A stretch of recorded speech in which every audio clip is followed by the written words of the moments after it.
नमस्कार। सिंपली सियासत में एक बार फिर आपका स्वागत है। आज हम बात करेंगे सत्ता के जादूगर की। आप ये मत समझ लीजिए कि मैं सिर्फ अशोक गहलोत की बात करने जा रहा हूँ। अशोक गहलोत तो जादूगर माने ही जाते हैं सत्ता के, और इस वक्त वो अपनी सत्ता बचाने में लगे हुए हैं।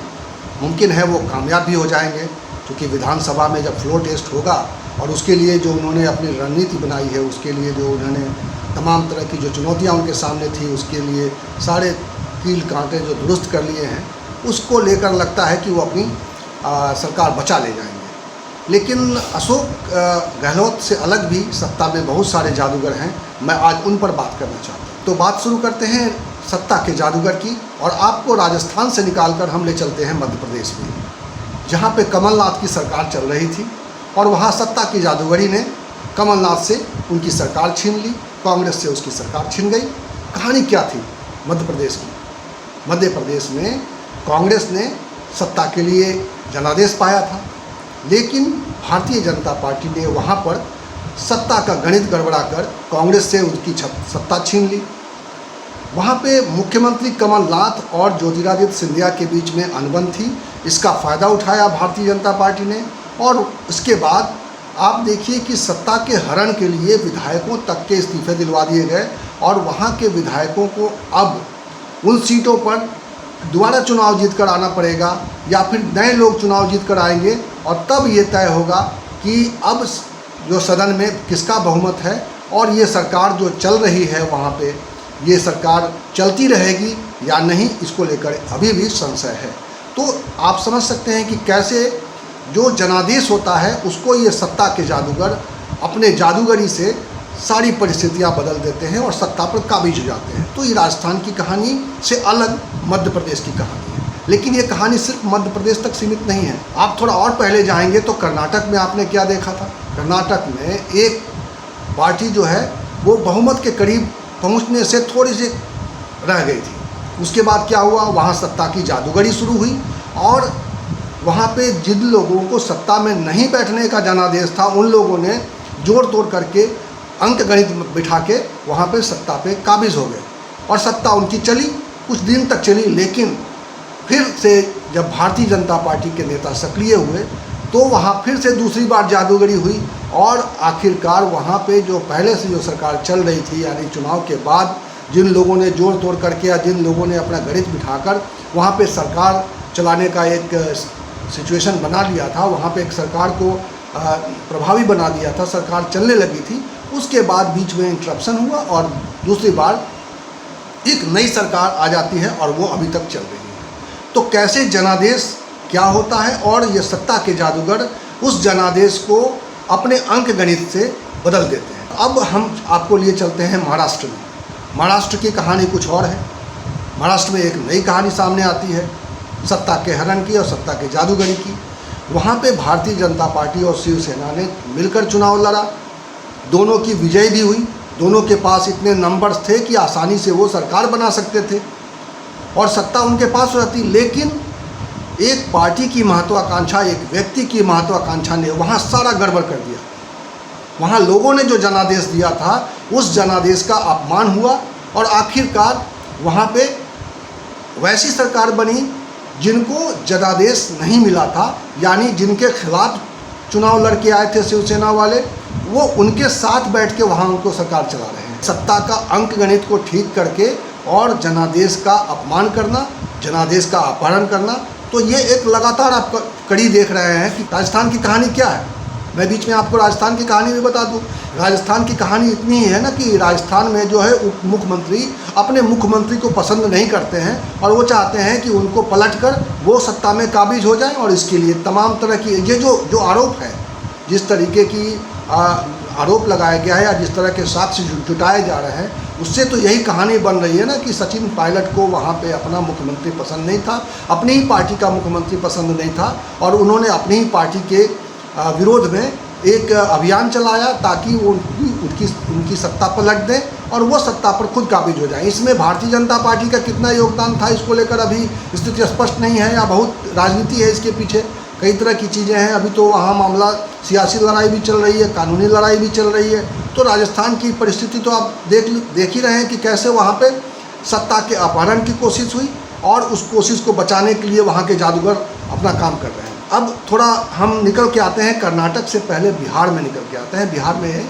अभी तो चुनाव होने वाले हैं, फिर से एक बार चुनाव की ओर है। हालांकि चुनाव होंगे नहीं होंगे इसको लेकर बहुत तरह के संशय है, लेकिन वहाँ पे 2015 के चुनाव को याद कीजिए, वहाँ क्या हुआ था। भारतीय जनता पार्टी के साथ सत्ता चलाने वाले नीतीश कुमार ने भारतीय जनता पार्टी से रिश्ता तोड़ लिया। वहाँ पे अपने एक पुराने सियासी शत्रु लालू यादव के साथ मिलकर उन्होंने चुनाव लड़ा, चुनाव जीते, सरकार बनाई, और लेकिन तालमेल नहीं बैठा, खटपट शुरू हो गई। और खटपट शुरू हो जाने के बाद क्या हुआ, उन्होंने उस दल के साथ सरकार बना ली जिस दल के खिलाफ चुनाव जीत कर आए थे, जिसके खिलाफ में चुनाव के दौरान न जाने क्या क्या बातें कही गई थी। लेकिन ये अच्छी बात रही कि उसके बाद सरकार वो अभी तक चल रही है और अब दोबारा फिर उसमें चुनाव में जाना है। तो ऐसे जनादेश का अपहरण किया जा रहा है। ऐसे जनादेश को अपने तरीके से अंक गणित के जरिए ये सत्ता के जादूगर अपने पक्ष में कर रहे हैं, अपने पाले में कर दे रहे हैं। अब मेरा सवाल ये है कि क्या ये जनादेश का अपमान नहीं है? क्या ये जनभावनाओं का निरादर नहीं है?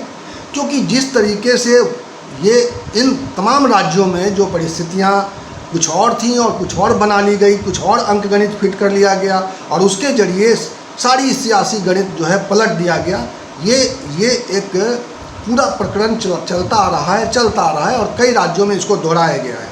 तो अब ये देखना पड़ेगा कि दल बदल करके ऐसी मतलबी और अति महत्वाकांक्षी जो सरकार बनाने से रोकने के लिए जो कानून बनाया गया था, दल बदल कानून बना था। आपको मालूम है कि ये 52वें संशोधन में 1985 में एक नया नियम लाया गया था ताकि कोई एक बड़ा समूह जब तक नहीं टूटेगा तब तक नई पार्टी नहीं बनेगी, नए गुट का निर्माण नहीं होगा और सरकार की स्थायित्व को लेकर कोई ज़्यादा चुनौती बड़ी नहीं रहेगी। लेकिन आप देखिए कि इस तरह के बड़े राज्यों में सरकार की स्थिरता जो है चुनौती बन गई है और इसीलिए अब ये सवाल उठ रहा है कि क्या ये दल बदल कानून में एक बार फिर से कुछ संशोधन की ज़रूरत महसूस हो रही है।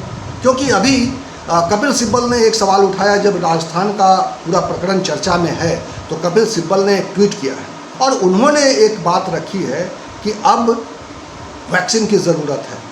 जो कानून बना था, दल बदल कानून बना था, उसका काट नेताओं ने ढूंढ लिया है। उन्होंने जो ट्वीट किया है उसका आशय यही है कि अब वो बिल्कुल बेमतलब हो गया है और अब शायद नए नियम बनाने की ज़रूरत है और उस नए नियम में करना ये पड़ेगा कि अगर जो सत्ता में चुन के आए हुए लोग हैं, जो विधानसभा से चुन के आए हुए लोग हैं, उनको अगर वो ऐसा प्रयास करते हुए दिखाई देते हैं तो उनको अगले 5 साल तक के लिए चुनाव लड़ने से अयोग्य कर दिया जाए, उनको चुनाव लड़ने से रोका जाए कानूनी रूप से।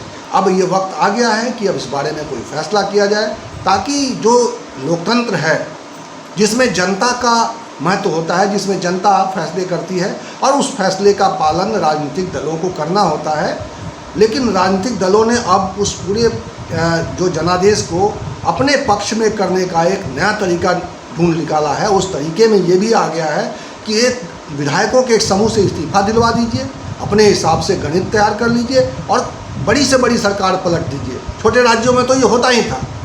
छोटे राज्यों की हालत तो ये थी कि 5 आदमी मिलकर सरकार कभी इनकी चल रही है, फिर दूसरी सरकार चल रही है। तो हमने देखा है पूर्वोत्तर में ऐसी बहुत सारी कहानियाँ हैं। ये तो कर्नाटक और महाराष्ट्र और मध्य प्रदेश की कहानी से अलग आपको पता नहीं कितनी कहानियाँ हैं छोटे राज्यों में। लेकिन अब ये बड़े राज्यों के लिए ये सूल बन गया है, बड़े राज्यों के लिए समस्या बन गई है। तो निश्चित रूप से अब ये सोचने की ज़रूरत है कि क्या दल बदल कानून में एक व्यापक बदलाव की ज़रूरत है ताकि जनता का हित सुरक्षित रहे, जनता का फैसला ही सर्वोपरि रहे और सरकारें स्थिर रहें। क्योंकि स्थिरता जो है का बोझ जनता पर ही आखिरकार पड़ता है। जो मध्य प्रदेश में चुनाव होने जा रहे हैं, क्या उसका भुगतान जनता को करना है?